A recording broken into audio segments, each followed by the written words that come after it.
You want the truth, the whole truth, and nothing but the truth about sports in the state of Michigan? You can't handle the truth! Well, we're giving you the Michigan Sports Truth Podcast on Stables Media, the show that provides research and statistics about all the Detroit and Michigan sports teams, whether fans like it or not, and detects, exposes, and reveals actual and hidden facts and truth that the mainstream media doesn't want you to know. No junk, no entertainment, no homerism, no slappiness, no coddling, no pop culture, no conspiracy theories, no opinions, no shilling, and no fluff. Head over to our website, the Michigan Sports Truth Podcast.com. Follow us on Twitter, Periscope, and Instagram at Michigan_Truth, and like and share our verified Facebook page, the Michigan Sports Truth Podcast. Also listen to us on Spreaker, CastBox, iHeartRadio, Google Podcasts, Apple Podcasts via iTunes, and Spotify, and like Stables Media on Facebook.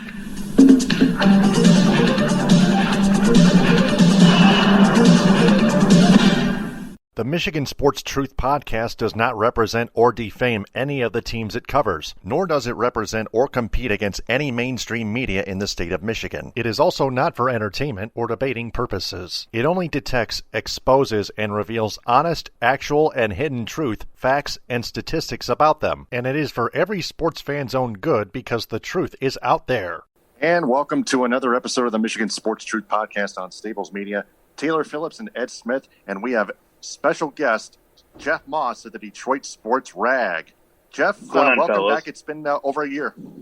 Yeah, I appreciate the opportunity to be on the Michigan Sports Truth Podcast. Now, let's first get started to all the people who are tuning in now. I want to go behind the scenes a little to start this off. We've been talking for 3 minutes already, and I thought I was on the air. I thought we already started the show. And then I realized that the show was not going out. It wasn't recorded. So I've already wasted a lot of effort trying to entertain people when the show wasn't on the air. But that's okay. My bad. That's DTP. You don't have to apologize whatsoever. But as you said, this is the first time I've been on a podcast. I've been broadcast in any such fashion on the airwaves, I believe, since the pandemic started, since my son was born about a year and 12 days ago. So I really think that you guys should be honored that I'm gracing your presence, that I have made my return on your show. And I hope you understand this monumentous occasion. And as I just was mentioning to you when I thought we were on the air, but we were actually not recording or broadcasting out, as many people know who are listening, I used to have a Twitter handle, Jeff Moss DSR, and I was suspended numerous times for Ralph Sorella-like behavior. And then I was finally banned for good. Fortunately, I had a backup account, Detroit's DET Sports Rag, on Twitter, which had thousands and thousands of followers. I think 5,000 followers. I had 15,000 on the other one. And then because the banishment, as you know from former President Donald Trump, if you try to post under another name as yourself, that account gets banned too. So that Twitter account got banned, and then the third one got banned. So now I'm down to 700 followers. I'm having a real hard time gaining any traction on social media. So if you guys wouldn't mind, if I could take a minute to start the show before we get into the many topics that we have to address regarding the Detroit sports world and beyond. If I could read off some of my social media handles just so people know where to find me these days. Is that okay with you guys? By all Please means, do. Go right ahead. Okay. So on Twitter, I am HowAboutIt91. You can find me on Facebook, Jeffrey Moss and Jeff Moss DSR. If you need to find me there, we have the Detroit Sports Rag Facebook page that's still going, which is basically just a regurgitation of Taylor posting about when his shows are on. So if you want to follow that, we're over there on Facebook. If you can follow me over on Instagram at Jeff Moss DSR, on LinkedIn at Jeff Moss. Let me just check these off. Snapchat, JoffMess68. On Kick, Joff Mess. Yeah. 68. Yeah, 68.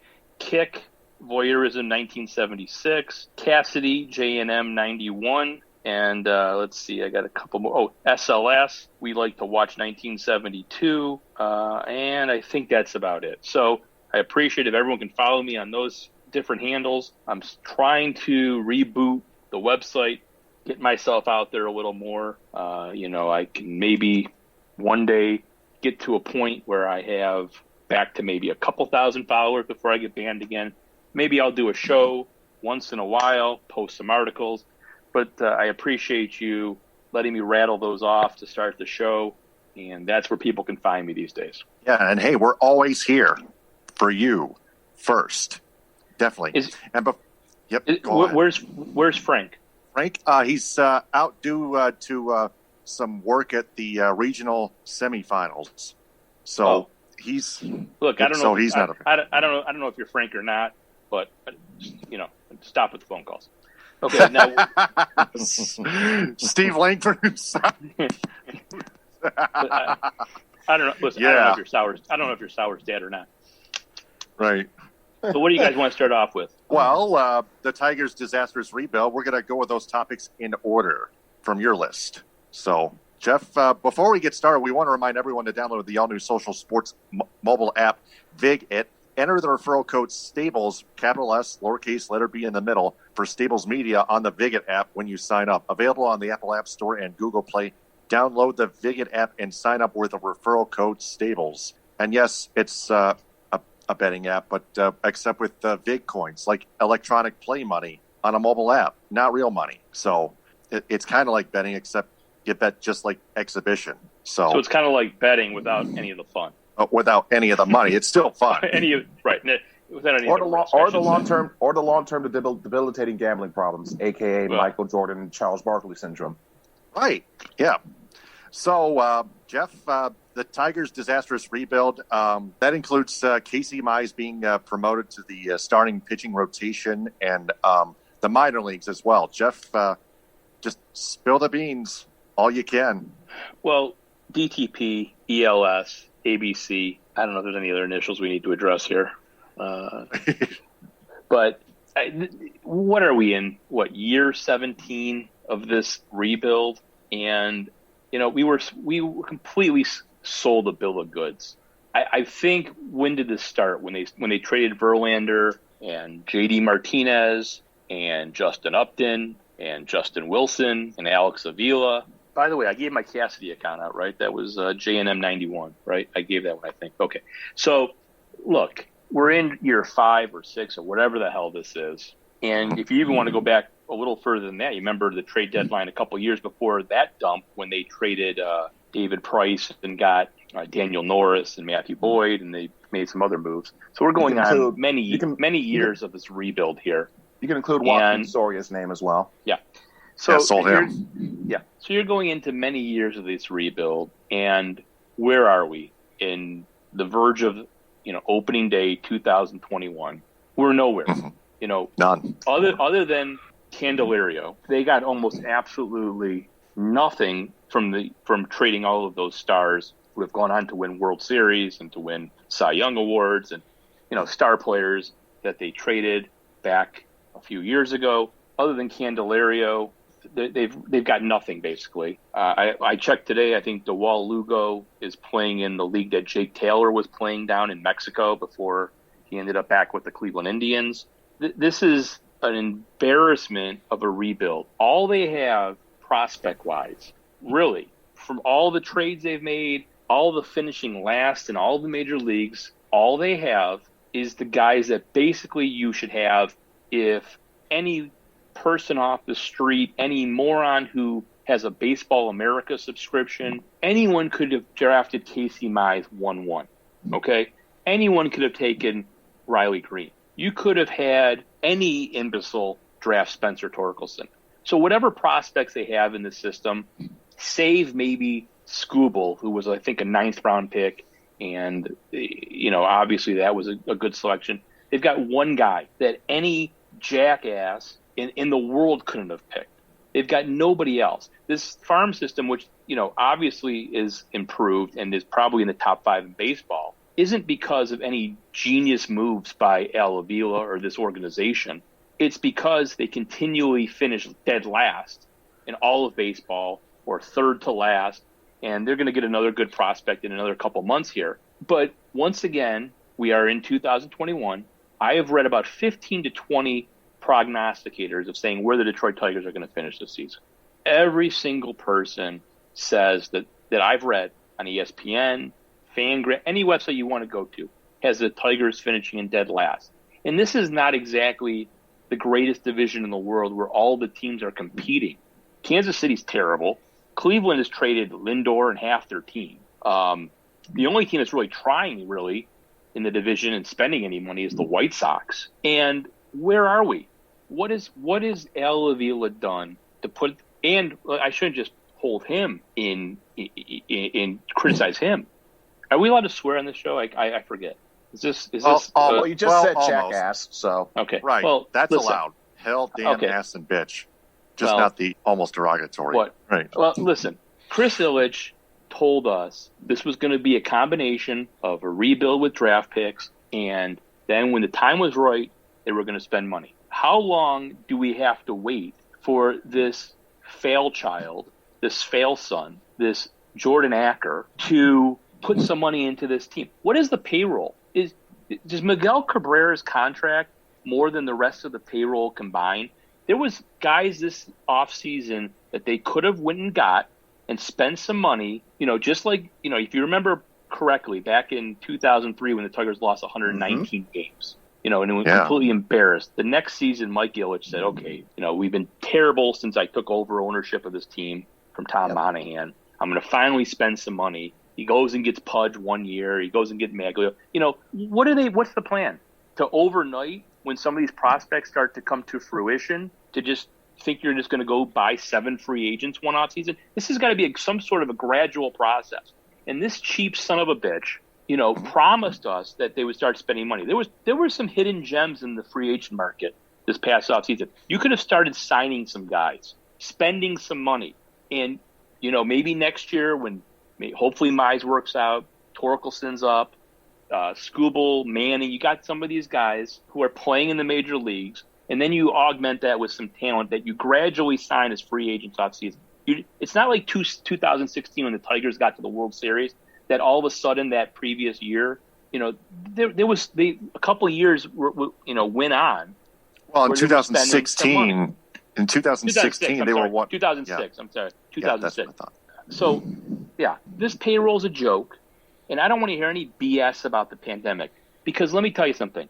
The pandemic has been good for the Ilitch family, okay? What did people do when they couldn't go to restaurants and they couldn't eat out? What were they doing for their family? They were buying cheap pizza, like Little Caesars. Yeah. Little Caesars had a booming year last year. So don't tell me that this guy can't afford to spend money. This family's worth somewhere around $6 to $7 billion with a B. Okay, He got a huge tax break from his good buddy, Donald Trump, MAGA Chris Ilitch, who, by the way, is such a big fanboy of our former treasonous president that he flew in an airplane down to go, I think, see the Alabama LSU game so he could go meet Trump. That's the kind of guy. This guy who's locking up Black Lives Matter protesters, allowing the Detroit Police Department to use Little Caesars Arena, the bowels of Little Caesars Arena.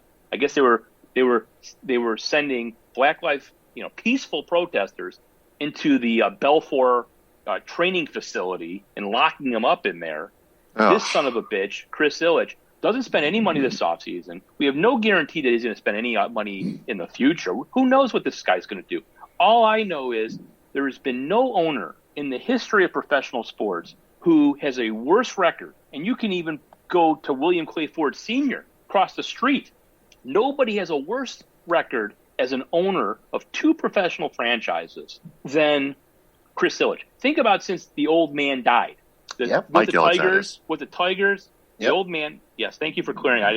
I thought maybe you thought Abe Simpson I was talking about. No, Mike Ilitch. Please tell me who has a worse record than this guy. The Tigers and Red Wings, since Mike Ilitch has died, pretty much every year have either been the worst team in the league, the second or third worst team in the league.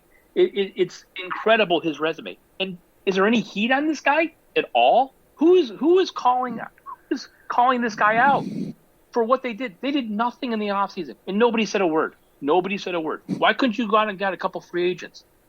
You just going to lose 10 years in a row, have one of the worst top 2-3 records in baseball, not make any quality trades of any of your established players for to supplement what you're getting in the draft basically in the first round because, in the other rounds in the last few years, the Cody Clemens of the world, what's that kid Parker's name? You know what I'm talking about.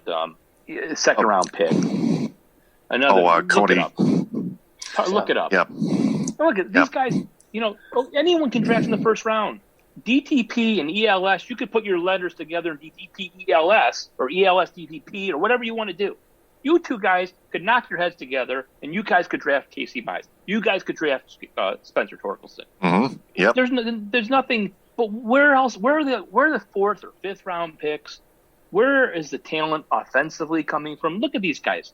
Look at Daz Cameron. Look at Kristen Stewart. This guy didn't make the team. This awful team. Where are any hitting prospects?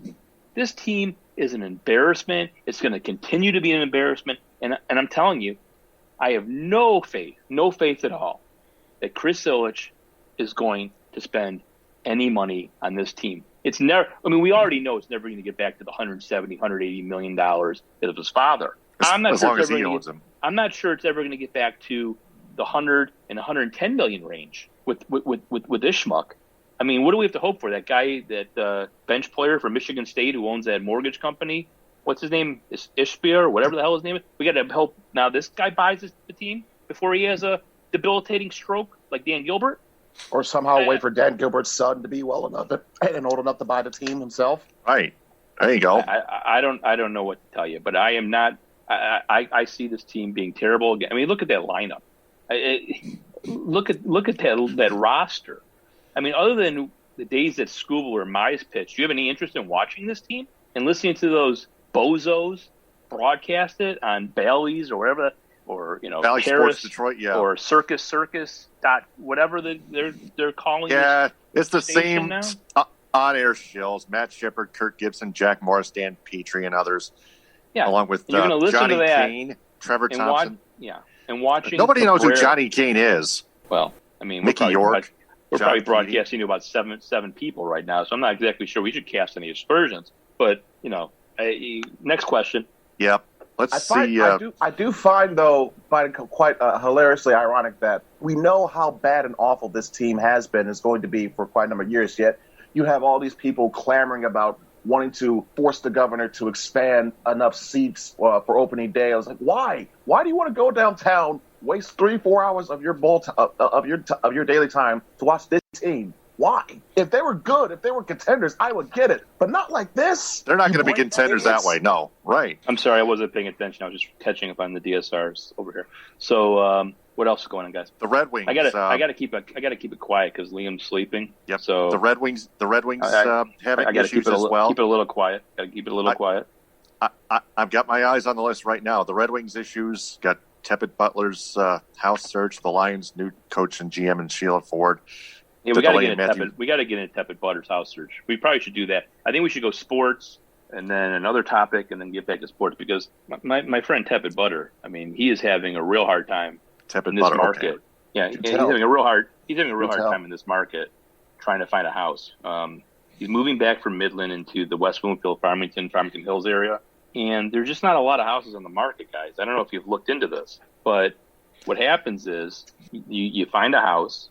And let's say it's listed for $340,000, right? So you think, well, if I offer $340,000 on this house, I'm going to get it. You would think that, right? ELS? Of course.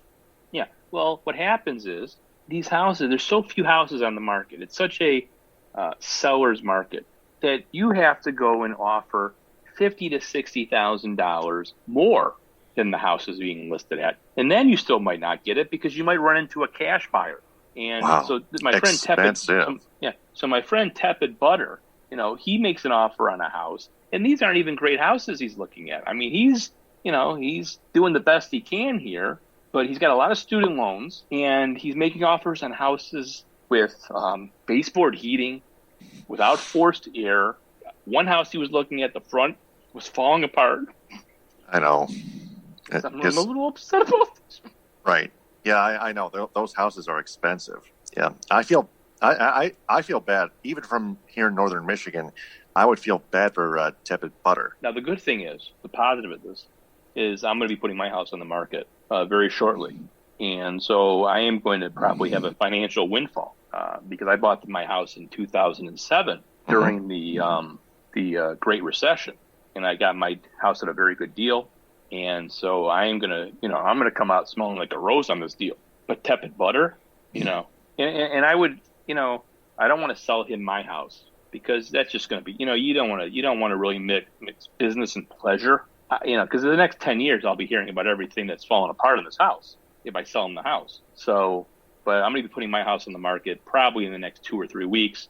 I just have some bathroom work to finish that I've been working on for about a year and a half. And once I do that, because, I have a nice house and it's fine. It had been fine for me and my wife. We could have stayed here forever.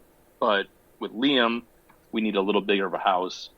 We have a tri-level. There's only one bathroom on the upper level. So we need 2 bathrooms up there because I really don't want to share. You know what 2 and 3-year-olds do when they get potty trained, for the first time. They have no aim. They're pissing all over the left, to the right, all over the bowl, the seat. They don't have any control over their little dingling there. So I don't want to walk into, I'm a very neat freak. It would be the nice way to put it. I have serious OCD and I need things clean. I won't even go into a public bathroom. Right? For number 1, yes, but I'm just talking about number 2. I won't even go in a public bathroom. So to have a little pipsqueak and having urine problems in the bathroom, I can't share a bathroom with him. I love the kid a lot, but that's just not going to happen. So we need 2 bathrooms upstairs. So that's what we're looking for. My wife wants a large walk-in closet. And so we have a few things we need. And, but I'm going to be in the same situation. Yeah, I'm going to sell my house for, a really nice price and I'm going to do well. But now I'm going to have to go and find a house in this market. And I'm going to have to pay more than I want to pay. But I'm hoping this will be a house I live into, until, I'm in my 70s, which is getting not that far away. And then hopefully everything will work out. So that's the story. And I'm wishing Tepid Butter good luck with his house search. I hope he can find something soon at a reasonable price where he doesn't get outbid. And, that's basically the DSR real estate update for the night. All right. So we wish Tepid Butter good luck as well. So the Red Wings, they're having some issues as well with, Dennis Chalowski. Ed and I explained the 7 Red Wings prospects that became busts last week on our program, including Brendan Smith, Teemu Pokinen. Wow. I was like, how did Teemu Pokinen become a bust? And then I read it and he got sent down to the minors, but that was when Ken Holland. Tomas Jurko, that was another one. Yeah. Wow. Did I just get into a time machine and we're back in 2015? What happened here? What are we talking about? Hey, good news. At least means the streak is still alive. You mean that playoff streak that used to be alive? Yeah. It ended in 2017 finally. Look, I've said this many times over the last 10 years when I was the first person to warn people of Ken Holland's malpractice of running this team, going back to about 2011, 2012. I was writing articles about the incompetence. If you remember the off season where they signed Michael Samuelson and Jordan Tutu, and I can't remember who else that year, but the year that they lost out on Ryan Suter and his cow and Zach Parisi, and how Ken Holland basically just completely squandered the last few years of Pavel Datsyuk and Henrik Zetterberg's prime, which is something that I don't think is really discussed enough in this town, because Ken Holland was treated with kid gloves for the championships that he basically walked into. So, but getting past that, what I always said was, look, the Red Wings have won 4 Stanley Cups in my lifetime. They don't owe me anything else as long as I live. All I wanted them was to be run competently and have a general manager who knew what he was doing. And at this point, won 5. Well, they could have won 5, but things happen, and they had a good run, and they could have had a longer run, even losing that Stanley Cup with all the injuries, with Hosa's wrist injury and Datsyuk and Lidstrom was hurt. One of them, I think, lost his groin during that series. But they lost that cup in 2009. That's what I'm saying. That's what I'm talking about. But forget that. So but they won 4 cups. Okay, I mean, compare that to some of the other teams in town. I mean, the Tigers have won 1 World Series in my lifetime. The Lions have. We don't have to go. We can talk about the Lions in a few minutes. But all I wanted was the team to be run competently. They win, they win. If they don't, they don't. And we have that with Steve Yzerman. He's doing the best he can with a franchise that was absolutely just totally decimated by the last few years of Ken Holland's incompetence. And it's just, look, this team, I was talking about this on the other night with my good friend Topher Ryan. Some people believe he might be Greg Brady, but I tend to think that he's not. Maybe he is. I don't know. But I was talking to him and Anthony Ciotti and some other people, the hockey insiders on the DSR, and we were talking about when would it be reasonable to think that the Red Wings could make the playoffs again. And we were talking the 2023-24 season, maybe 2022-23 at the earliest. I don't think so. This team is so far behind the 8 ball because of the things you mentioned, all of the absolute bust draft picks of Ken Holland in his last few years. Dennis Cholowski, who on a team as bad as the Red Wings, he's now, I think, in his age 22 year. I think he finally just hit puberty about 2 weeks ago. He's in Grand Rapids. He can't make this team. He can't crack that, stellar defensive unit that they have. Evgeny Svechnikov, who I think they've now waived twice and nobody has wanted him. Patrick, excuse me. I just lost my train of thought there reading Slack. But, Svechnikov has been a bust. Michael Rasmussen has been a bust. And a lot of these picks, these weren't picks that we're saying in hindsight 3 or 4 years later that these were bad selections and it was bad luck. When the Red Wings took Cholowski, he was a 2nd or 3rd round pick. They took him in the 1st round, and they passed on taking Jacob Chychrun, and because they wanted to free up space. And instead of taking Jacob Chychrun, they freed up space by trading Pavel Datsyuk's contract to the Coyotes so they could sign Franz Nielsen, who the day that those moves happened, I said it was awful. This is not hindsight at all. I wrote an article the day that happened that this was a disaster. Chychrun was considered the best defenseman in that draft. He fell. They should have taken him. And now what is he doing? He's playing 24 minutes a night in Arizona. He's got 9 goals as a defenseman. He has more points, I believe, still than any Red Wing player as a defenseman. He's, I think, 21 or 22. He's a physical specimen. We're probably a few years away from him being a Norris Trophy candidate. Meanwhile, Dennis Cholowski can't even make the Red Wings taxi squad, who, by the way, Franz Nielsen, who they gave that contract to, is on that taxi squad. So you go through the picks, the Rasmussens, even the 2nd round picks, Giovanni Smith, he's not giving him anything. Ken Holland put this team in such a horrible position over the last few years that it's going to take Yzerman 4 or 5 years just to dig out of it. Even at this point, I mean, every team in the league has a Dylan Larkin. Mantha is not setting the world on fire. I'm thinking that he might even get traded at the deadline so to get some prospects or more draft picks, because this team is so far away from winning. By the time they're any good, Mantha will be 29 or 30, and guys like that, they don't age well anyway, as we all know. So I'm looking forward.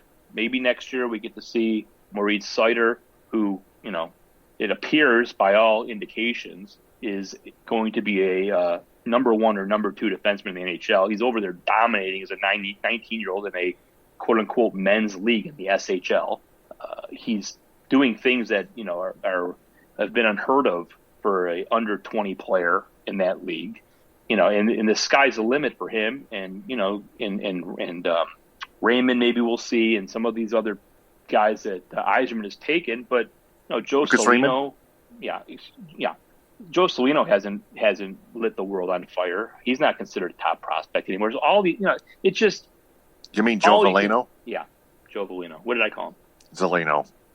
No, I think I said Veleno. But anyway, Okay.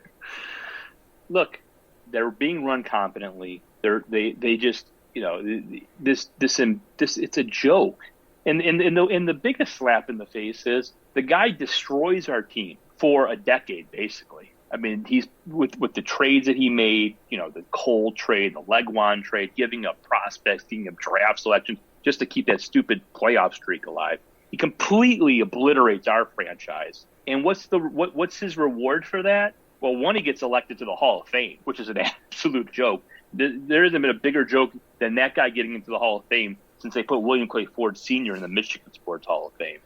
He has no business in there. Oh, and so he gets put in the Hall of Fame. joke. And secondly, he gets a gig with the best player in hockey. He's the GM for Connor McDavid and Draisaitl and some other good players. And even on that team, they desperately we needed a goalie in the offseason. He does nothing about that. So, he gets rewarded basically for blowing up our organization. And he gets the best player, one of the best players I've ever seen in my life, actually. He's in the probably top 5 of players that I've ever even witnessed in the Lemieux and Fedorov discussion. And, hopefully, let me tell you something. If that guy wins a Stanley Cup in Edmonton, I wouldn't even be able to handle that because he deserves nothing. He'll be like Jeffrey Loria. It'll be like Jeffrey Loria winning a World Series with the Marlins after what he did to the Expos. Well, if you want to say that, that's fine. But what's the next topic? All right. So looking into it, we've got Red Wings. We got Tepid Butter's house search. We got the Tigers' disappointing rebuild out of the way. How about the delay in Matthew Zoller-Seitz book? Yeah, that's a good. Now you're making good transitions. You're making good choices now because we're going from sports to an off topic to sports and that. So listen to this, and this is emblematic of a lot of issues with GoFundMe's. So I believe now it was 2 years ago. This guy Matthew Zoller-Seitz, or whatever his name is, I don't know how to pronounce it. He wrote a book with Alan Sepinwall about the Sopranos. He's written a lot of books about TV. And so the guy decides he's going to write a book about the TV show Deadwood. Now, I'm sure you guys know that I'm a big fan of Deadwood. Definitely, my favorite TV show of all time. So he's going to run a GoFundMe, and I think he put $40 out. He says, if I can raise $100,000 and people give me $40 a pop, I'm going to write a book about Deadwood. So I'm like, look, nobody else is writing about the book about Deadwood. He says he can't get the financing from a publisher. So I'm like, okay, $40. I watch Flies Fuck for $40. I'll give him the guy the money. So I give him $40.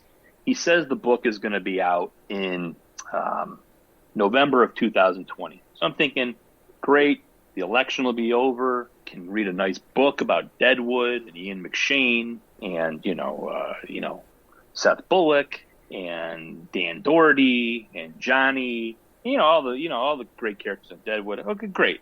So the guy suffers some personal tragedies in his life. In the meantime, his wife dies of cancer.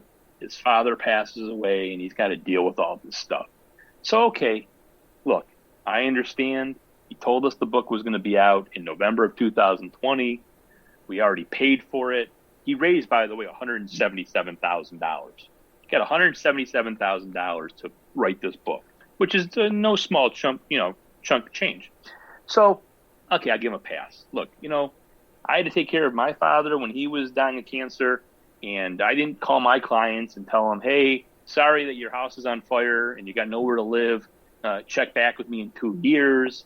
I didn't tell people that had their businesses flooded. Hey, look, I got some problems with the family. Maybe you'll get back into your business in 3. I did the work.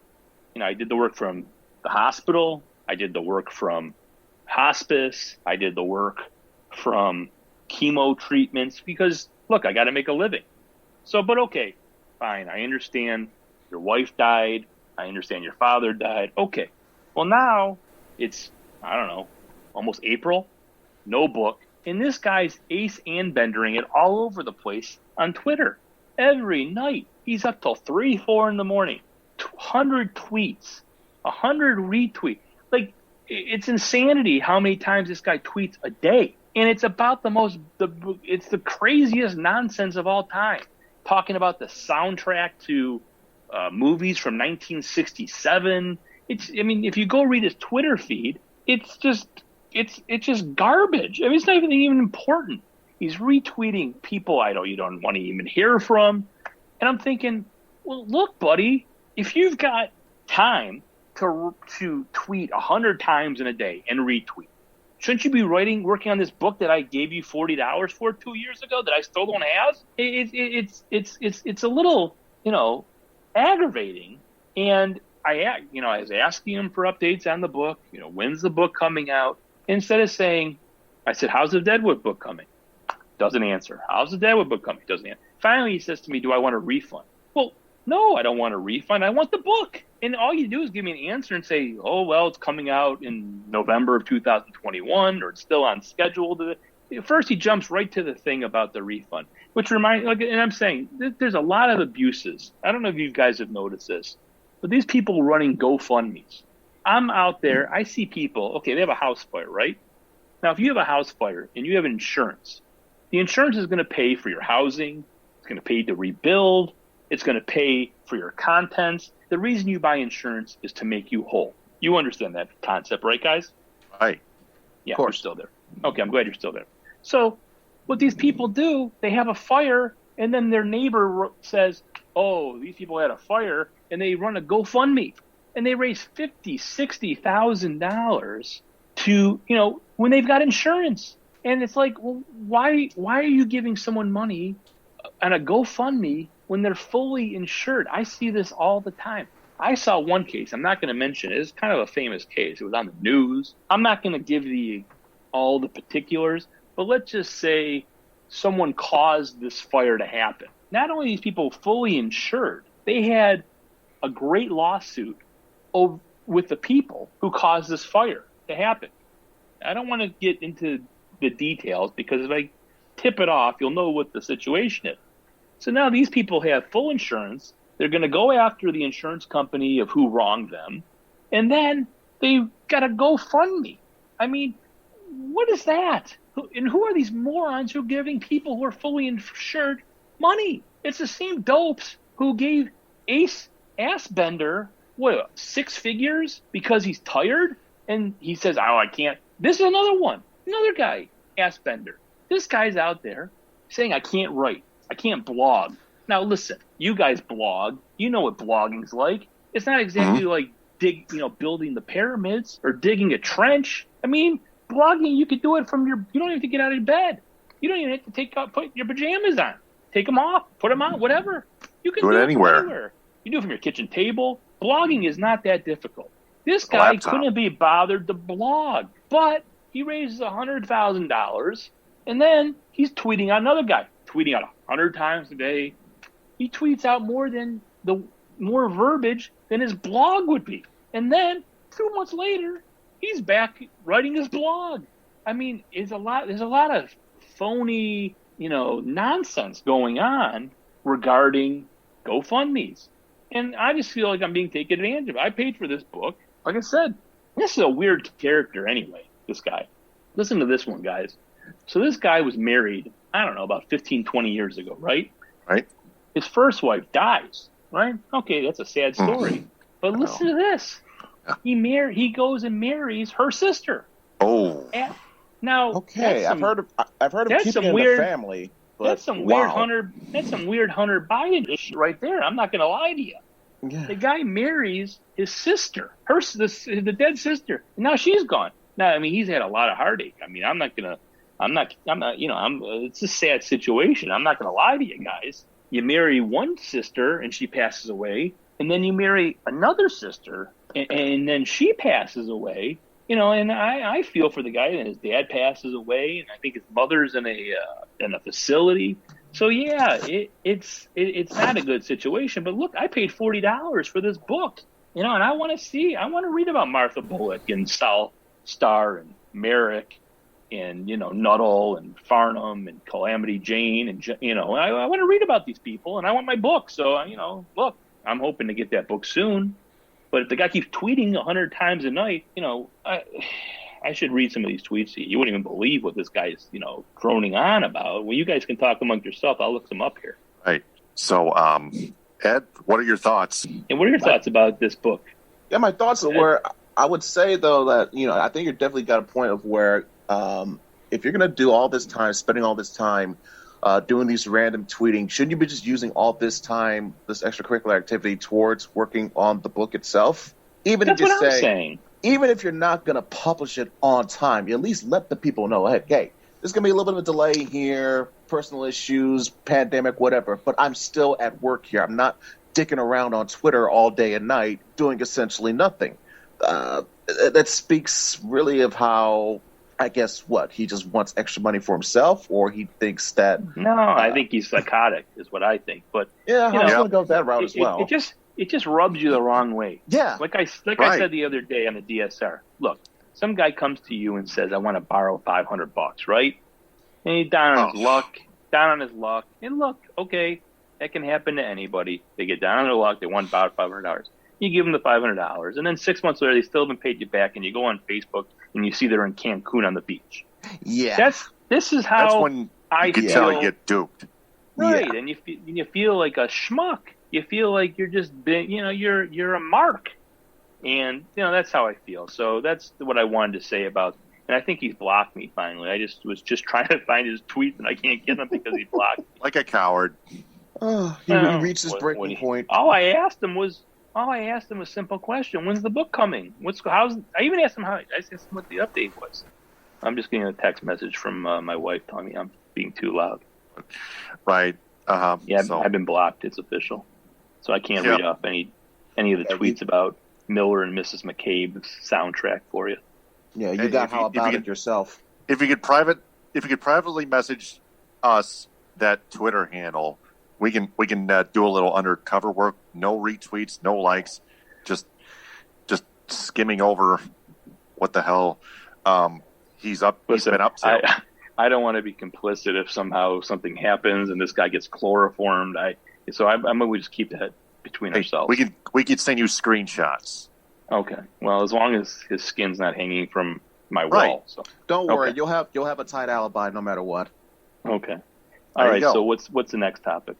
Should we talk about the Lions? Yep, the Lions. Yes, they are next. Let's get them off crap out the way. Our chests right now.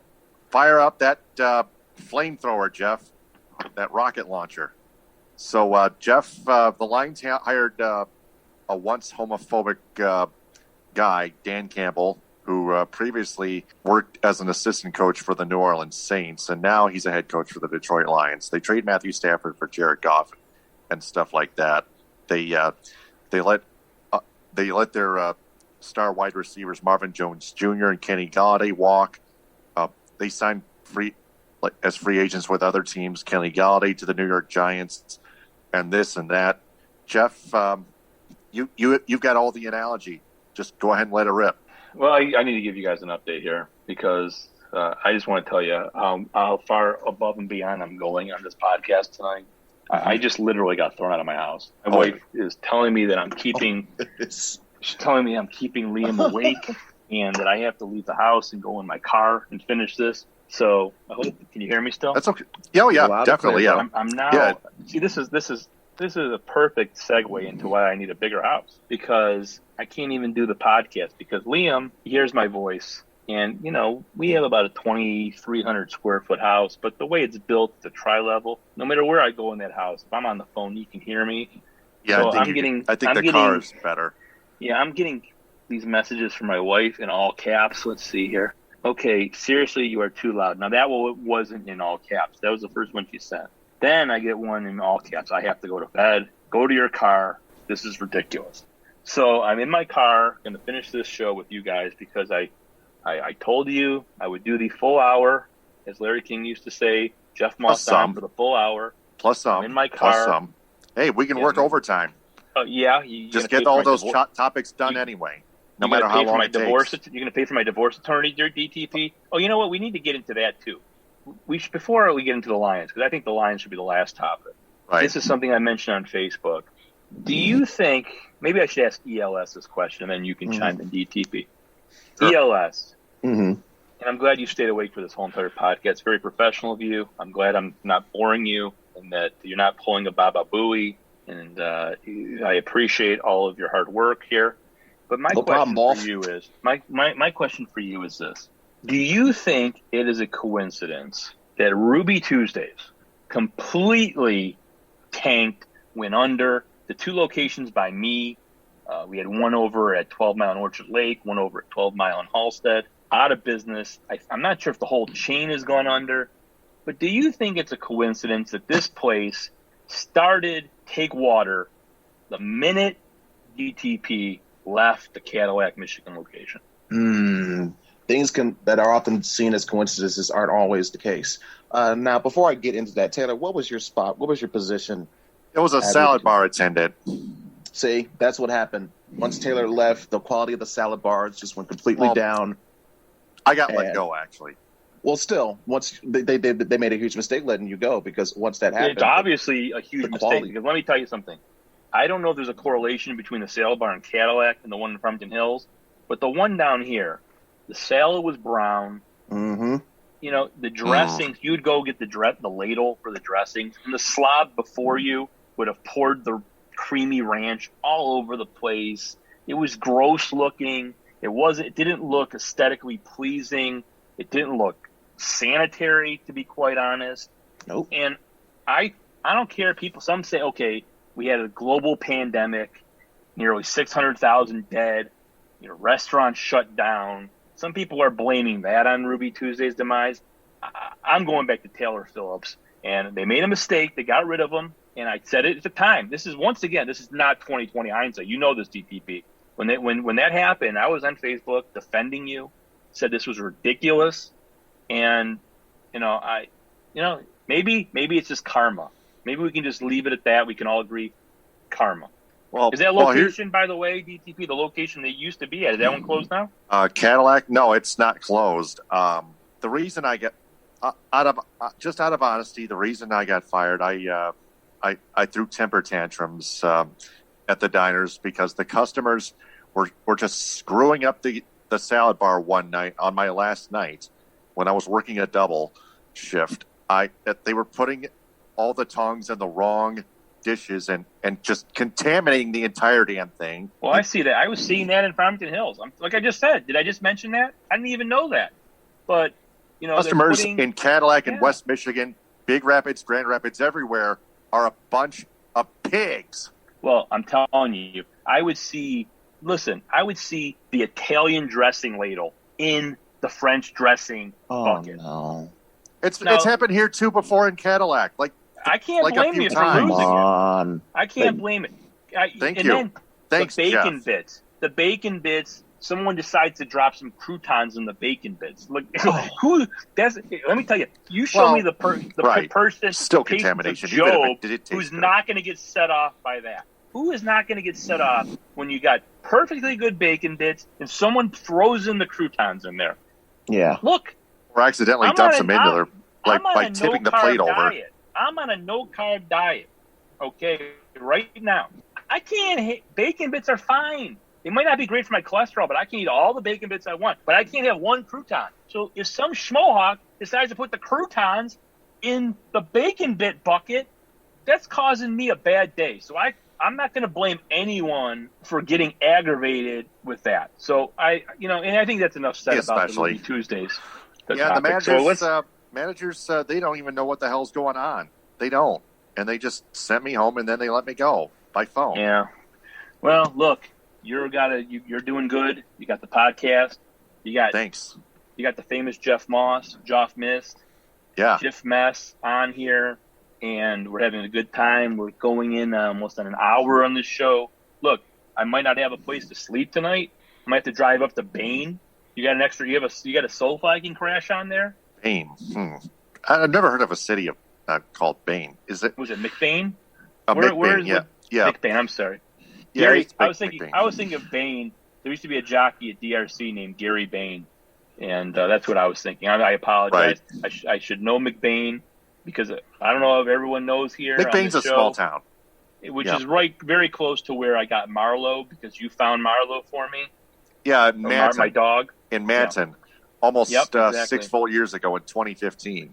Exactly. So, Back all right, in let's get on the Lions because, Please do, yeah. look, I don't think, my wife will take me to the cleaners if we get divorced. There's just a lot of issues you don't want to know about that probably could unearth and, Right, no, right. That's okay. Let's just get the Lions. Let's get to the Lions. Launch that rocket launcher, will you? Well, all right. So first I want to say something about ownership because I was willing to give Sheila Ford the benefit of the doubt. I actually liked Sheila Ford. You got with the ownership in Detroit, you got Sheila Ford, right? Okay. Seems like a decent person. She seems pretty woke. She's giving to Democratic candidates. Oh, yeah. Yeah, she, unlike her mother, who was a big Republican. And her brother with the Ford Motor Company, he's giving, money to Republicans. But Sheila Ford seems like a nice, lib. She, she understands the Black Lives Matter movement. When all that went down with George Floyd, she had her college friend Harry Edwards, who's a African American sociologist, come on Zoom and speak to the team. She said she'd have no problem with Colin Kaepernick in the team. I think she said all the right things. She's done a lot of right things. And when you juxtapose that with Tom New Jim Crow Gores and how he is charging exorbitant rates for prisoners in private prisons to make phone calls. Just a bad guy, Tom Gores. And we already talked about Chris Ilitch and all the money he gives to Republicans and how he's an absolute MAGA jackass himself. So, I like Sheila Ford. I like her politics. I give her the benefit of the doubt. She can't be worse than her father, can't be worse than her mother. And, she saw, she gets ownership from the mother after last season, it seems the mother decided to keep Patricia and Quinn. And I don't know if she could have done anything about that or not, but that's water, under the bridge at this point. She sees how bad the Lions are this year, and she does the right thing. She fires Quinn and she fires Patricia. Okay. Now I would have liked to have that happen a lot sooner, considering the alleged rape charges against Patricia. Not to mention what an awful coach he was. He should have been gone last year, both of them. But okay, whatever. She does the right thing this year. Now, better late than never. Better late than never, exactly, and a lot quicker than her father would have done, and the mother. So okay, I give her the benefit of the doubt. Father a lot and of mother people combined. a lot of people giving me crap about giving her the benefit of the doubt. I'm getting a lot of Moss says Sheila quote unquote gets it on the website. I'm taking a lot of heat and I'm defending her. But okay, whatever. So now we go into this process. We got to get a new GM and we got to get a new head coach, correct? Yeah. Right. Okay.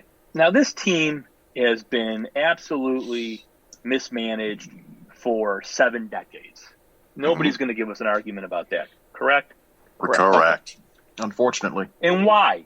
They've never really, until they hired Quinn, they never really had a general manager that anybody else in the world would have been interested. And, Quinn obviously was terrible, and he, was an abomination, and it didn't work out. But at least you could say the guy came from an organization with some sort of pedigree where hiring him wasn't the most outlandish thing in the world.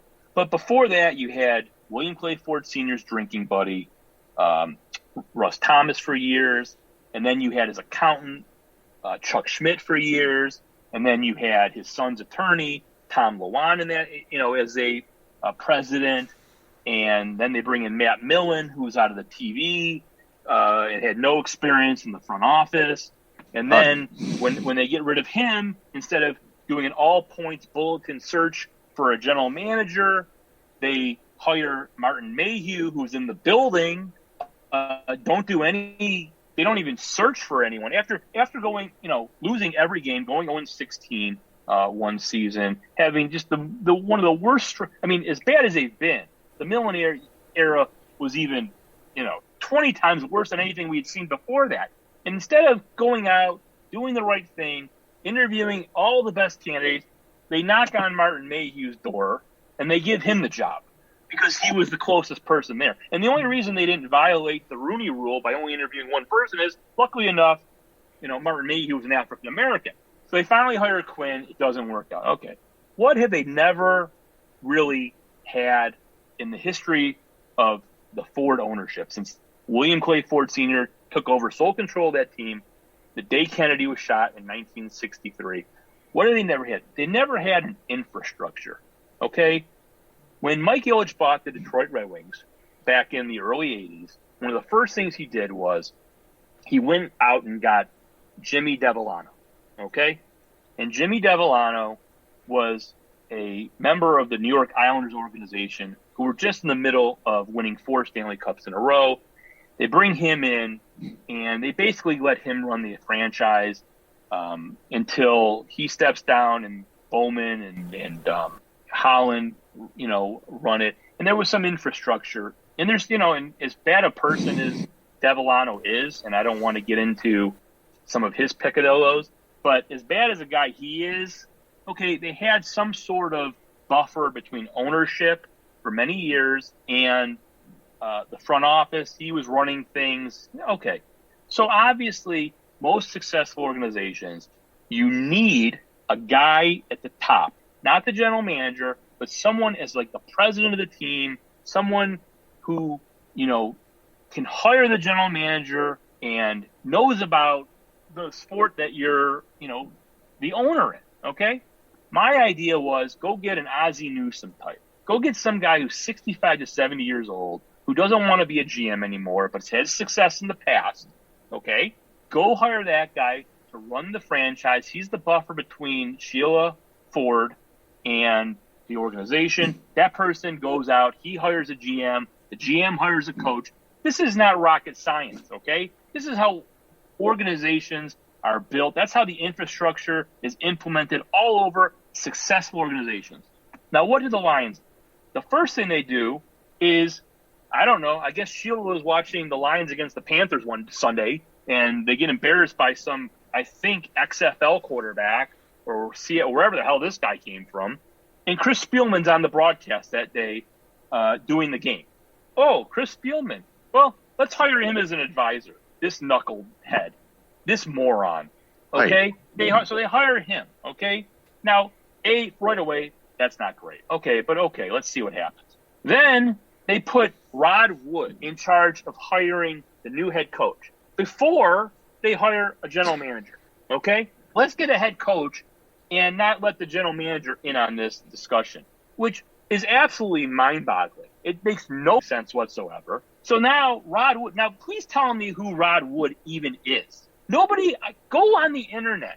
What is this guy's background other than being, once again, a family friend of the Fords? Just like Tom Luan, just like Chuck Schmidt, just like Russ Thomas. Who is this guy? I sent my 2 best investigators out on the case to find out what this gentleman's history is. Jason Patek, and you might know him as Infield Fly Rule Dot, okay? These guys are internet sleuths, okay? These guys are on the job. They'll find anything out about you. They're like private detectives. They'll go on the internet and they can find, listen, if you had a speeding ticket, ELS, back in 1997, I don't even know if you were a legal driver then, they would find it, okay? They find everything. They can't find a damn thing about this Rod Wood. I don't know. He's a curator at Greenfield Village. Who is this guy? This guy is out there interviewing head coaches. Who is Rod Wood? What is his experience? He's not a football guy. Frank Badger pointed it out. And those were his own words, too. Rod Wood, he said, quote, unquote, I'm not a football guy. So, and this is the guy they've got outgoing hiring. Unquote. I don't understand this. You hire a general manager, and then you let that general manager hire a head coach. The Lions, now, look, when you've had all the success that this team's had over the last 65, 70 years, you can understand why they think that they have some new way to reinvent the wheel. They haven't won a playoff game since 1991. Were you even alive, DTP? How old were you? When was that again? 91. Quick 91. math. Let's go. How old were you? 7 years old. You were 7 years. Do you even remember that game? just around. Oh, yeah, 19. Yeah, I remember watching that game just for fun. The Lions won. I think they beat the Cowboys that game. Yeah, you think. You don't even know for sure. That's how long ago it was. Yeah, it was the Cowboys. They haven't won a division since, I think, 94? That was easy. I mean, by the way. That was too easy. One playoff win. If you figure out one playoff win in 64 years, the chances of that happening are in the multi-millions to one. I mean, you could hire your garbage man. Nobody could do worse than that to run this team. Anybody could run this team, okay, and have that kind of success. So they decide, we're going to do this. So they go out. Now, okay, they hire Brad Holmes. Now, I didn't have a huge problem with Brad Holmes. I didn't have a massive issue with that. Okay, the guy's got experience. I liked hiring a younger guy instead of a retread. But then you give him a 5-year deal, and then you go and hire Dan Campbell as a head coach. Now, keep in mind, this guy who is, he's coaching the tight ends at New Orleans. There's nobody else in the NFL looking at this guy. Nobody else is going to hire Dan Campbell to be the head coach of their team. There is no market. This is exactly the opposite of the tepid butter issue that we discussed before. This is not a market where this guy has got to call any shots whatsoever. Nobody wants him, okay? Decent point. Nobody. See the comparison, guys? So nobody wants him. They go out and give this guy a 6-year contract. They give him one more year than the GM. And 6 freaking years. We know by the timing that Holmes really had no say over this. This was Rod Wood and Chris Spielman deciding to hire this guy, who, by the way, and give him a 6-year contract. Another Neanderthal. This guy, they could have gone and exhumed the body of Woody Hayes if they wanted this philosophy of running the ball to set up the pass. We want good guys. We don't want talent. I mean, listen to this guy comes out of this guy's mouth. I mean, it's absolutely bizarre. Okay, and the other thing about this guy is the one thing that the Lions could not do was hire a buffoon. Okay, they needed a guy who maybe no nonsense, who's got some gravitas, who's got some respect around the league.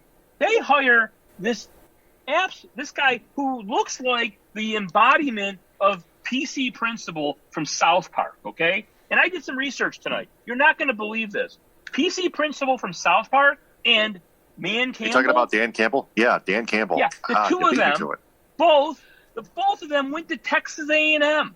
I think they're the same freaking person. My goodness. Go look it up on South Park Wikipedia.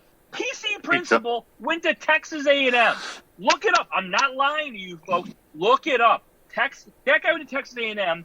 Dan Campbell went to Texas A&M. I'm telling you, they're the same moron. Okay. Stop.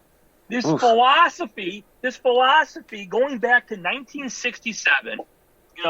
3 yards in a cloud of dust, and we don't want talent. We want guys who are muckers and grinders. I mean, are you kidding me? In 2021, when everyone's flinging the ball all over the place, throwing 60. I mean, they're going to bring in this guy who in his first press conference can't even get away without making an absolute dipshit of himself, where he's talking about guys biting knees, and then when people in the national media start discussing what a loon this guy is, when Levitard and Pardon the Interruption and Around the Horn and all these shows are mocking him and laughing at Detroit again, what does he say?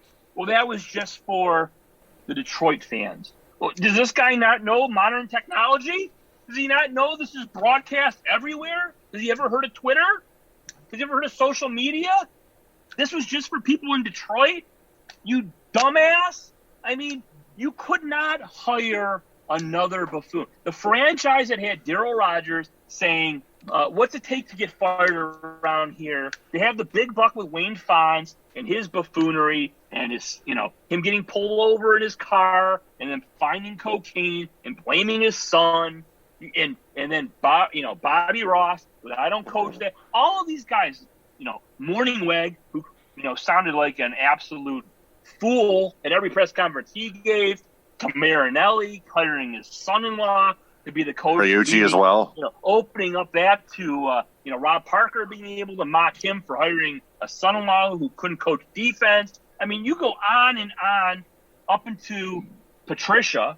You could not hire a guy without a little respect. And they hire this joke. They hire this goof. Now, maybe you could get away with that, DTP and ELS, if you fired your coach and the team was on the precipice of winning, that you needed someone to get you over the top. This team was going to win 9 or 10 games next year. Maybe you could hire a guy like this, okay, and maybe catch lightning in a bottle or hope to do so. You cannot hire a jackass like this when you know even in a 17-game season, your max of wins is probably going to be 2 or 3. You're going to go through next year with this guy showing up at press conferences, with his double wide stance, looking like he's about to, run the 100-yard dash, and with his biting kneecaps and with all of his soliloquies about, leather helmets and that kind of game. That's what you're going to give to us. This team is as bad as they've been, in my opinion, talent-wise, and I don't know how many years. Because at least when they were 0-16, you had Calvin. You had Calvin coming. You had the number 1 pick coming in Stafford. So you had at least, something to hold your hat on. What do you have with this team? You've got nothing. The defense is atrocious. Who are the wide receivers going to be this year? I guess they're going to draft one. But these guys, they just signed up the clearance rack at Love's Furniture. And by the way, if you need a mattress, go to Mattress King. Ask for my friend Josh Krieger. I'm not getting paid for that plug, but good friend of mine. If you need a mattress, queen size, king size, Posturepedic, whatever you need, Mattress King. They got a location in Lapeer. Got some other locations. Ask for Josh Krieger. But forget that. What they went and traded. There's a good extra sponsor there. They traded Stafford, okay, for Jared Goff. Now let's break that down for a second. And now, and this organization somehow thinks that Jared Goff is going to be some potential answer. The Lions, the Rams traded for a guy who's 33 years old with a broken back because they thought he had a better chance of taking them to the Super Bowl than Jared Goff. Now, Jared Goff had the benefit of Sean McVay talking in his ear, basically reading defenses, telling him what to do. He had a genius in Los Angeles, basically giving him all the information he needed. And he still failed. And because he failed, they had to trade for a 33-year-old guy who's never won a playoff game, who has, issues with his health. That's how desperate they were to get rid of Jared Goff. So now Jared Goff comes to Detroit. Doesn't have Kenny Galladay, doesn't have Marvin Jones. I don't know who these wide receivers he's got. I don't know. Amy and Raleigh from the. Yeah, I knew you guys would know, but nobody knows who these guys are. Okay, and Lions he's got, instead of found. Sean McVay telling him what to do, now he's got Anthony Lynn. Anthony Lynn, the coach of the Chargers last year, who on multiple occasions, with the clock running out at halftime, is calling running plays, where on 2 different occasions, he calls running plays when there's no timeouts, the clock running out, and can't even get a field goal off because they don't score a touchdown. This is the fool he's got now. So not only is Goff not in that situation with the Rams with plenty of offensive talent, without Sean McVay, now he's here. And this team, like I said, so far away from competing, and you give the guy a 6-year contract, this is going to be absolute hijinks and hilarity. I cannot wait to this guy's press conferences. I mean, do you see 2 or 3 wins on that schedule with this malarkey? I'm somehow looking at on that roster. I'm somehow seeing less, to be honest with you. Less than 2 or 3 wins, I'd say so. I mean, I don't if know they what were the to reach over-under that is mark, on that team, but I'm betting a farm on the under on this team. I mean, it is. It is crazy. I did forget one account earlier, one of my handles. I did forget one. I think I got most of them. That was Jeff Moss 91. I did forget one. Yeah, I forgot one though. I forgot my Parler account, and that's Mike Sullivan Golfer. at Parlor. So if you want to follow me on Parlor, it's Mike Sullivan Golfer. So okay. I apologize. Gotcha. I apologize for that one. So, I mean, that's my take on the Lions. This offseason, I mean, I don't know how anyone over the age of 30 can even root for this team anymore. They give this guy a 6-year contract. I know you can say, well, what's that even mean? You know, they could fire him at any time. But the fact that you give your head coach 1 year longer than your general manager, and this guy wasn't even, like I said, nobody was after this guy. Nobody was seeking him. There was no bidding war for Dan Campbell. I mean, even in his opening press conference, he made a joke that, maybe they thought I was Matt Campbell, which would have made a little sense.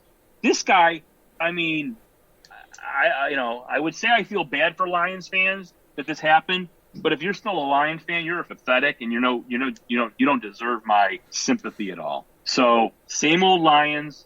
I like Sheila Ford for politics. I like what she's doing a little, but bringing this coach in at this time when you had Buffalo's offensive coordinator was out there. Eric Bieniemy. Now I know Eric Bieniemy had some issues. It probably would have been hard to bring in Eric Bieniemy after firing Matt Patricia, who we find out a few months after he's hired that he might have raped a woman violently in a hotel room in Texas back on spring break when he was in college.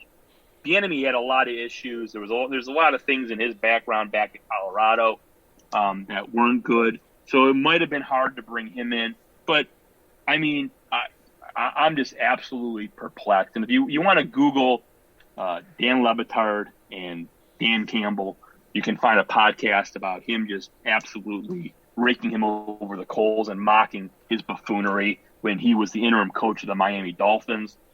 This is just, I mean, you couldn't believe it. You finally thought that, I mean, at least I finally thought. I know a lot of people didn't. I finally thought they were going to do the competent thing. I thought they would hire someone, like I said, to oversee the organization, a elder statesman, hire a GM, hire a head coach, and once again, they hire another TV commentator from Fox who has no experience, who doesn't know what he's doing, who's old school mentality, and they bring in, basically a similar ethos in their head coach when the league has, passed that by about 50. So good luck if you're a Lions fan, maybe in 2074 or something, maybe 2068.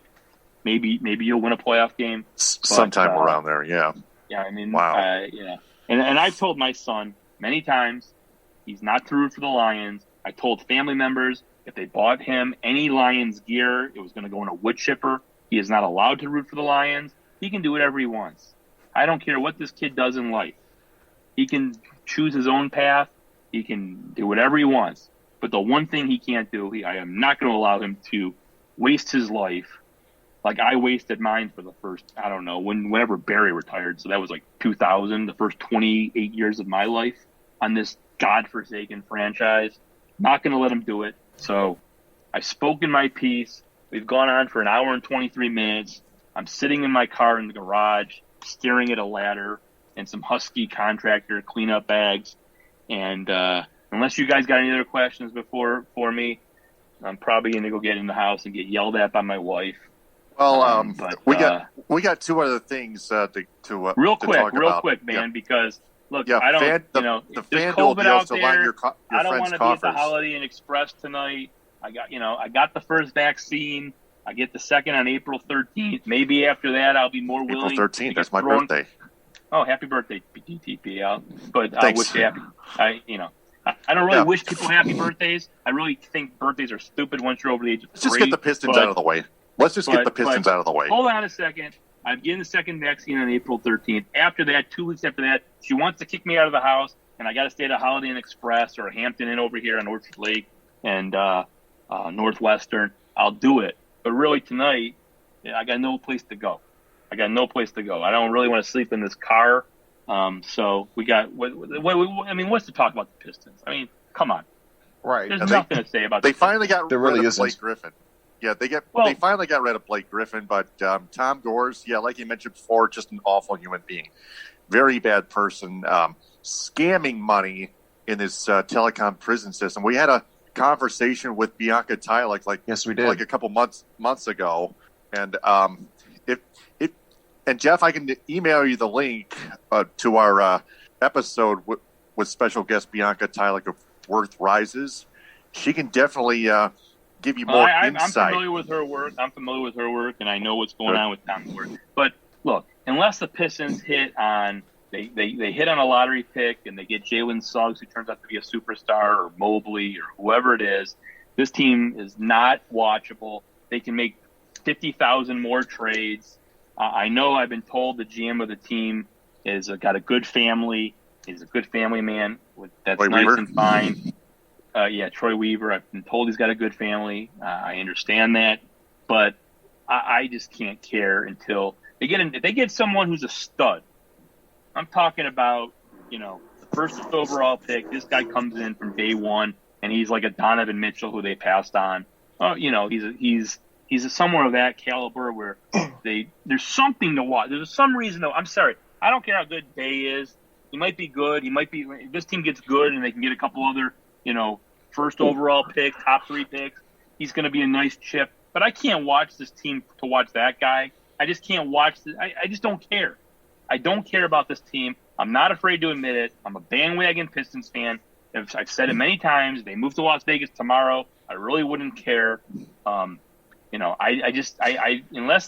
they're good, I'm not going to follow the Pistons. They're not good. Like I said, if they get a great player in the draft, it finally looks like they figured out tank.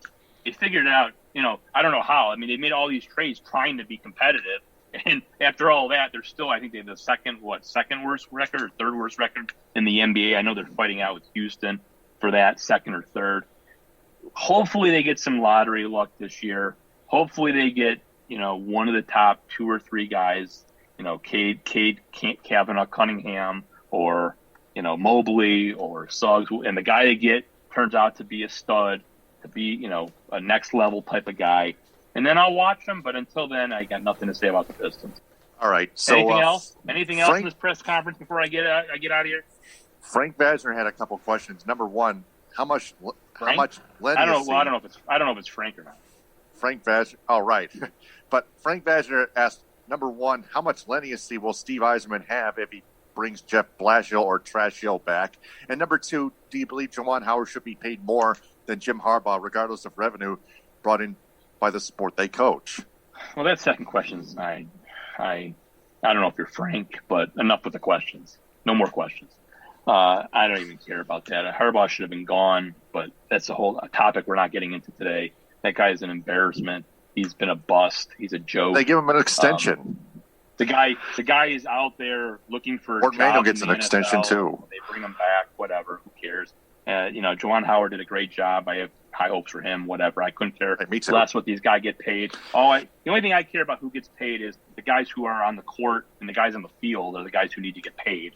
And hopefully, after what happened at the Supreme Court today, maybe that'll happen sooner rather than later. But I couldn't care less how much Juwan Howard makes or Jim Harbaugh. They've made tons of money in the NFL and the NBA. They made tons of money as coaches of those teams. The guys who I want to see get paid are Isaiah Livers and the players on the court and the field. So that's all I got to say about that.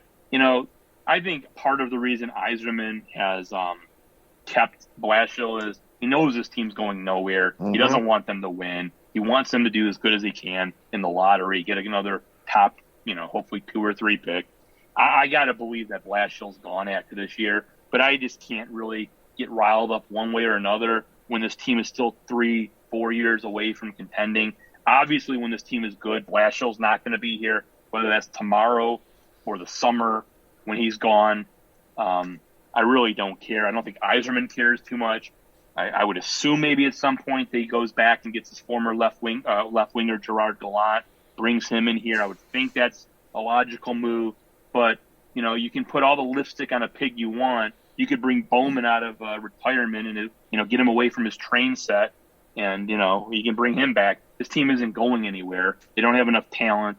They've like I said before, they've been decimated. So whether Trash Hill is here or not, it's really irrelevant. I would think he's gone in this offseason, but I'm not going to lose any sleep over it. And that's about all I got to say, guys. I think I got to go because I think my wife's on the phone with Adam right now. So yeah. Please catch up to her. Tell her we said hi. All right. I'll tell her we that apologize. DTP and ELS apologize, and she just wasn't feeling good today. And you asked to be on here, so yeah, Liam. Well, I'm not blaming you.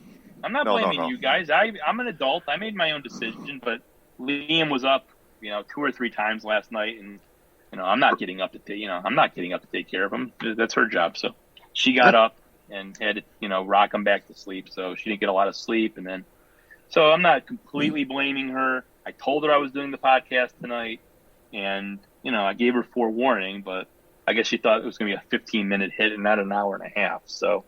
All right, fellas, you had a lot it's of good to hear your voices. So we appreciate good to talk to you. I wish you all the best of luck. Yeah, absolutely. We're always here. Just hit us up. Yeah. All right, I will. It may be, might be another year. Could be 6 months. We never know. But stay healthy.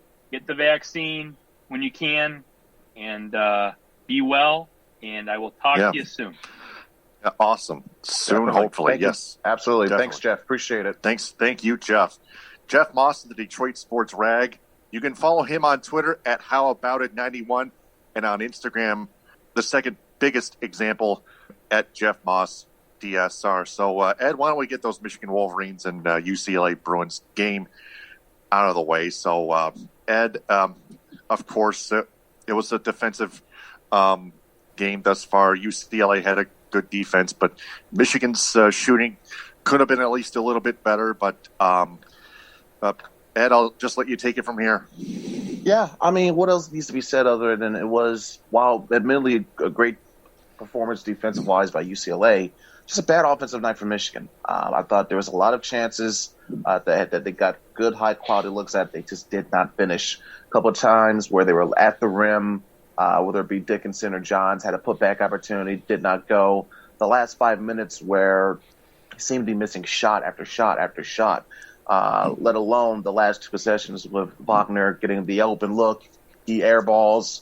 Then Eli Brooks, who had been brilliant for the entire run, he just completely whiffed on the putback opportunity. And we had a little bit back and forth in the chat about what Juwan Howard could have or should have done. I will argue that was the best look they could have gotten, considering the fact that UCLA was going to clog the paint no matter what to defend the lob, whether it be the Dickinson or someone else. And also the fact it's 0.5 seconds.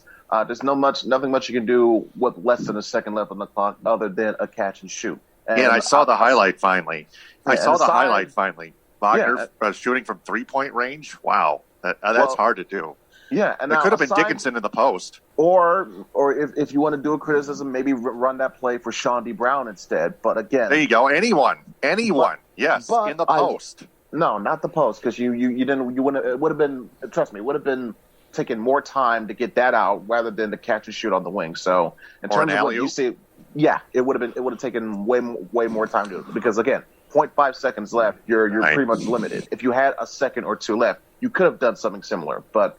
That was the best look that was presented to them. They took the best opportunity, and it just went off the rim, went off the back rim. Usually in a game like this or situations like that, that's the ebbs and flows. Sometimes you get a miracle occurrence where we saw the Trey Burke shot or the Jordan Poole shot, which I would argue was way more difficult than what Wagner had to go through. And then sometimes you deal with this. It happens. But despite the obvious disappointing end, I still think that this team has something to have their heads held high about, considering the fact that they did win. They did win a regular season Big Ten title. They did represent the conference to the best of their ability, despite the fact that they, amongst everyone else, went through the circumstances they had to go through, had to take a literal 3-week pause in the middle of the season, and still came back and looked like one of the best teams in the nation. Unfortunately, it came down to the fact that at the end of it all, in a win-or-go-home situation, sudden death format such as this, it can come down to a bad game or one possession, as we saw here at the end of the game, and also not making free throws. So there are still things that this team can work on Especially free throw shooting. Yeah, that's still not a finished product yet, but there's still, I think, all in all, there were some things to look forward at a positive light, even though the end result was disappointing. Yeah. Yeah, and Dan Rabe at Infield Fly 86 tweeted 49 points. You saw his tweets about, it's just a shooting accuracy problem for the Michigan Wolverines. But there was one player that shot 4 for 5. I thought it was Eli Brooks or something like that. But Brooks had good moments. But again, it was. I think we're talking about the whiff he had at the end. But before that, he had a tremendous game. Frankly, he had a great tournament. Coach Martelli was right when he said he was the MVP or the most important player of this team for a reason. Because when you needed a bucket or everything else wasn't going so smoothly, Eli Brooks was right there. Yep. True. And Michigan still had a good run to the Elite Eight despite not having Isaiah Livers there. Exactly. That's another reason. You can play now. I'm not going to play that game, but what would have happened if you had Livers? Because guess what? You still got to play with the roster that you have. There's other teams that were missing. I'm sure missing their best players as well, whether it be the injury, COVID, or whatever. So you can't use that as an excuse. But it's something to look upon and say, hey, if we had this, things could have been different of what our potential could have been. So when you factor that in and knowing that the incoming recruiting class that Juwan Howard is going to have, which I think is probably the best they've had since 2012 or 2013, it raises expectations, but it's reasonable expectations as far as I'm concerned. Yep. And how many of their players are going to return and how many are going to graduate? Well, we know Isaiah Livers, he's a senior. Dickinson would be the one key player to look at. I don't know if he's going to be a one and done or if he's going to come back for another year. He was a freshman, wasn't he? Yeah, he's a freshman player, Big Ten freshman of the year. Wagner, I always remember reading or seeing reports about him being projected as a potential lotto pick. Obviously, what we've seen in this tournament, especially in this last game, I don't think he's quite ready for that yet. I wouldn't mind it if he came back for another season or so. Mike Smith was a grad transfer, so he's not coming back anyway. I think Eli Brooks was a senior as well, if I'm not mistaken. So you may be missing a couple of pieces, but again, what you're gaining in return with your upcoming recruiting class should be a balance, a wash, if you will. Yeah, and Juwan Howard's going to have some coaching to do this upcoming off season, of course, before next season tips off. Yeah, and there's also the chance that some on the coaching staff, whether it be Coach Martelli or Coach Washington or whoever, they may get offers to go coach somewhere else. There's always a possibility of that. It's the same thing what happened when Coach Yaklich left once Juwan Howard came in. He left for Texas. Yep. All right. So the Tigers, before we sign off, the Tigers home against the Cleveland Indians, like I mentioned before. I believe Matt Boyd, as I remember, going to get the nod at Comerica Park tomorrow at 1:10 when the Tigers play the Cleveland Indians. Matt Boyd is going to go up against Shane Bieber. So looking at the Viget app, as I pull it up here, the Tigers and Indians. And yes, Viget is our sponsor for our show and other shows on Stables Media. The Indians are favored by 1.5. The over is like 7.5 runs. The over-under is 7.5 runs. The money line is negative 186 for Cleveland, plus 169 for Detroit. So that's as of right now for tomorrow. So get your picks in with the Viget app. If you haven't signed up with the account yet, please do so. But make sure to use that referral code STABLES with a capital S and the lowercase letter B. And that is a sponsor for our show and other shows on Stables Media. And that is our closing for tonight. Ed, excellent job as always. Special thanks to Jeff Moss of the Detroit Sports Rag. Again, follow him on Twitter at HowAboutIt91. And we'll be back next week. Hopefully Frank Vazner returns with us as well. So until then, for Ed Smith, this is Taylor Phillips signing off. Follow me on Twitter and Instagram at DT2Phillips. And follow Ed Smith on Twitter and Instagram at EdSmith313. Thanks very much for listening, downloading, and sharing. And remember, the truth is out there. TTFN, ta-ta for now. Power the people. Hit them with a high. We rest our case. Stay safe. The Michigan Sports Truth podcast does not represent or defame any of the teams it covers, nor does it represent or compete against any mainstream media in the state of Michigan. It is also not for entertainment or debating purposes. It only detects, exposes, and reveals honest, actual, and hidden truth, facts, and statistics statistics about them, and it is for every sports fan's own good because the truth is out there.